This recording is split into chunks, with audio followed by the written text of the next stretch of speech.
The United States of America will not allow communist China or any other country to threaten the canal's operation or integrity. China did not build this canal. China does not operate this canal.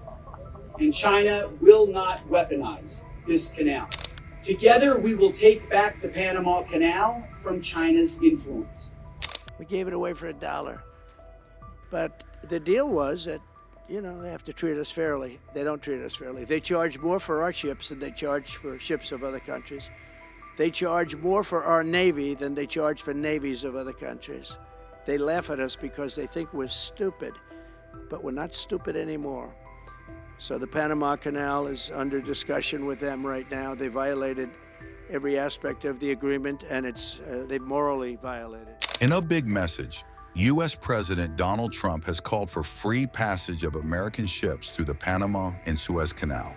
Trump directed Secretary of State Marco Rubio to act immediately to secure free travel for U.S. military and commercial ships.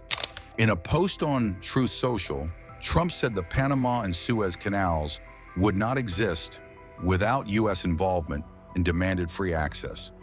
Remember, the Panama Canal connects the Atlantic and Pacific Oceans and carries about 40% of U.S. container traffic.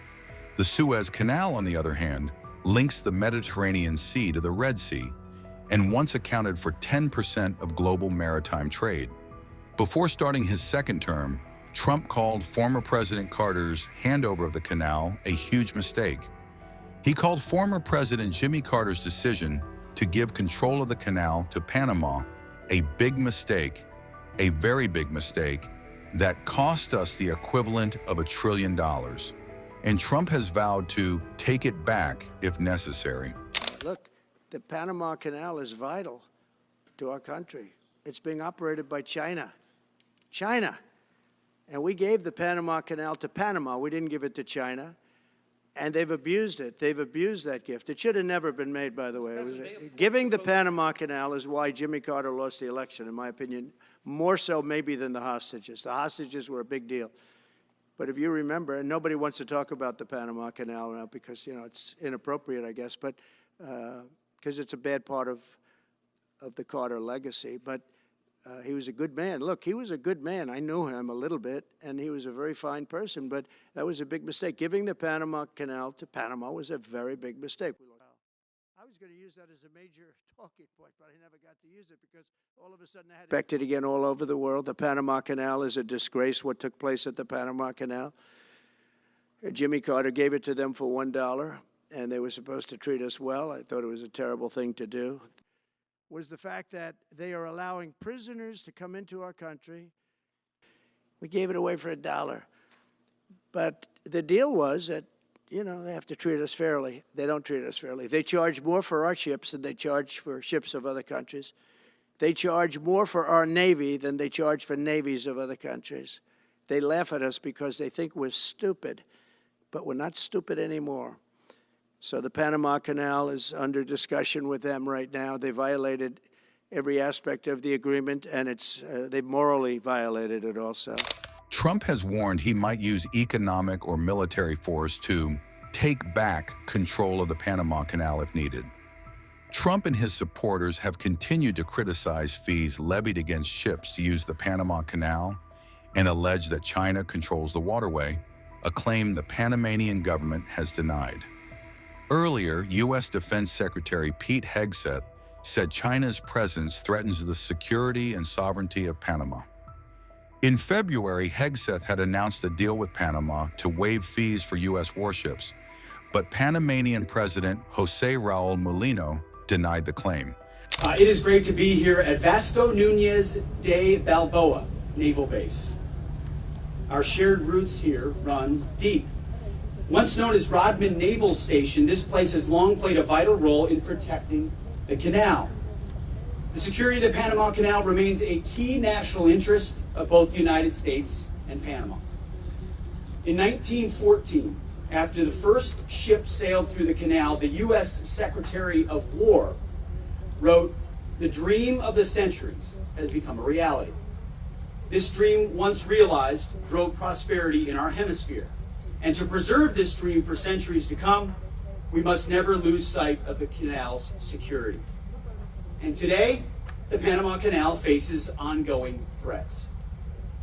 The United States of America will not allow communist China or any other country to threaten the canal's operation or integrity.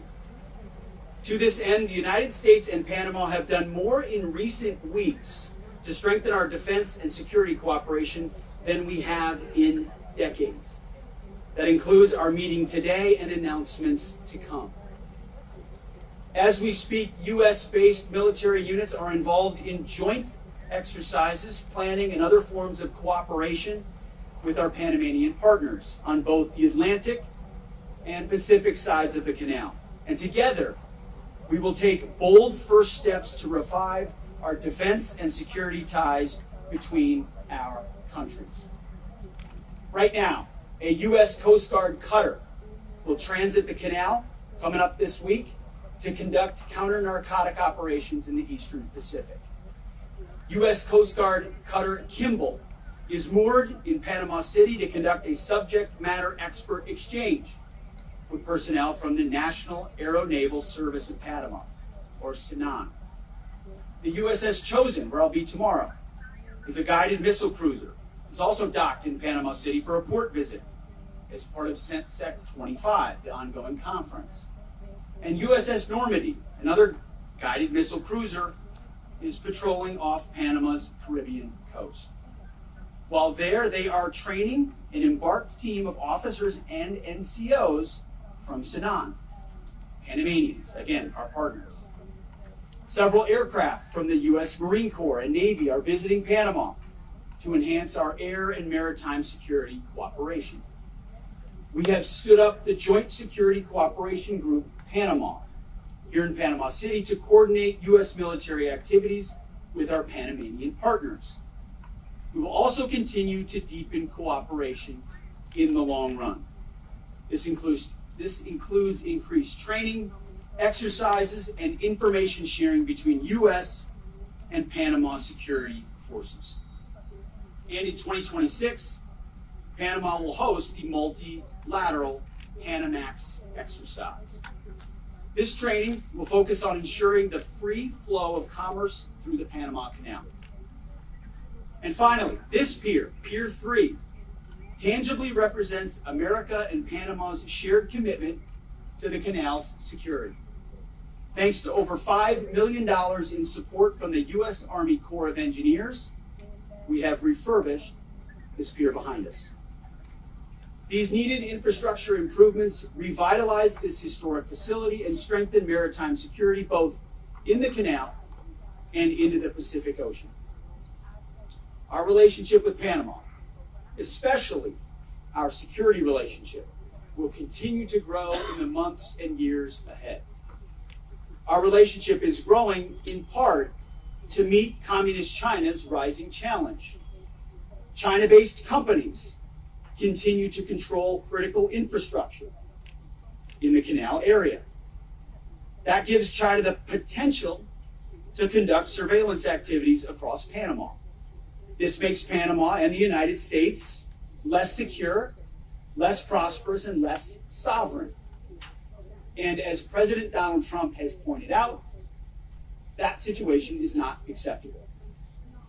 We are grateful to President Molino, Minister Abrego, and your teams, along with the Panama Canal Authority, for responding to these threats and safeguarding the canal. President Molino's decision to withdraw from the Belt and Road Initiative reflects his government's clear understanding of China and the threat it poses. I want to be very clear. China did not build this canal. China does not operate this canal. And China will not weaponize this canal. Together with Panama in the lead, we will keep the canal secure and available for all nations through the deterrent power of the strongest, most effective, and most lethal fighting force in the world. We will do this in partnership with Panama. Together, we will take back the Panama Canal from China's influence. And we will do this along with other capable, like-minded allies and partners. This is what peace through strength looks like. You see, the first time a sitting American president set foot outside of the United States, the first time, was to see the construction of the Panama Canal. President Teddy Roosevelt spent 3 days here in November of 1906. He was here both to inspect the project and to emphasize how important it was to our security and our prosperity. After his visit, Roosevelt described the canal as one of the great and giant feats of the ages. Nearly 120 years later, this canal remains a wonder of the world. And like President Roosevelt, President Trump today recognizes the canal's rightful place as the center of our shared hemisphere. It connects 2 continents and 2 oceans, transporting over $250 billion in goods per year and 40% of U.S. shipping. 70% of the ships that pass through this canal are going to or from U.S. ports. It saves nearly 8,000 miles for shipping traveling between our coasts. Almost 100 U.S. military vessels each year transit the canal. This miraculous canal shows what our 2 nations can achieve together. We worked together to build this canal. Workers from both our countries gave their lives during its construction.